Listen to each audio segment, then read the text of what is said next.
Another word of the day for this video lesson.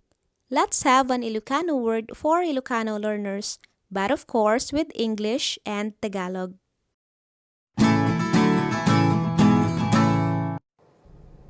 Ang ating salitang Ilocano sa video na to ay adu. Adu. Ang ibig sabihin nito ay marami. Adu pay lutwak nga sida. Adu pay lutwak nga sida. Marami pa akong lulutuing ulam. Marami pa akong lulutuing ulam. Adu ginatang ko nga danom. Adu ginatang ko nga danom. Marami akong biniling tubig. Marami akong biniling tubig. Gusto ko ring idagdag na dito sa ating dalawang halimbawa, kung sasabihin natin na ang dami ko pang lulutuing ulam, imbis na marami pa akong lulutuing ulam, nagadu pay lutwak nga sida. Nagadu pay lutwak nga sida. Ang dami ko pang lulutuing ulam. Ang dami ko pang lulutuing ulam. Nilakihan ko na ang letra ng unlapi na ginamit natin para mas madali ninyong mapansin. Ito ay yung nag. I italicized the prefix we use so you can easily notice it. This is nag.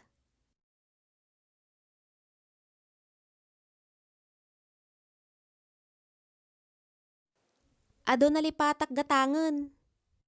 Adu nalipatak gatangan. Marami akong nakalimutang bilhin. Marami akong nakalimutang bilhin.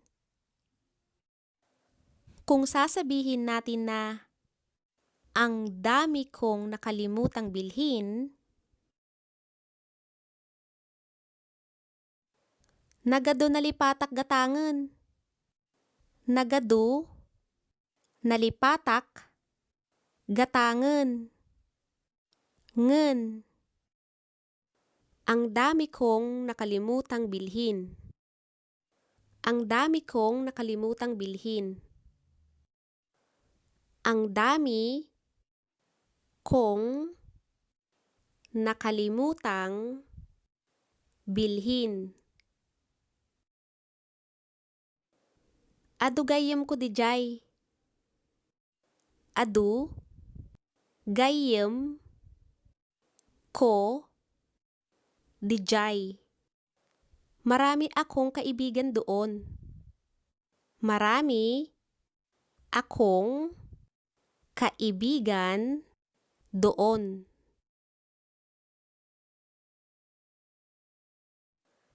Ayan lang para sa ating Ilocano word of the day.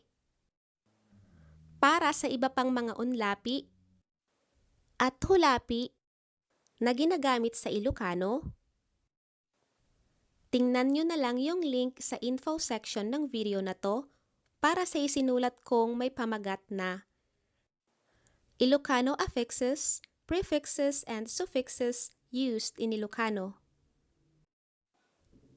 Ayan lang, hanggang sa muli!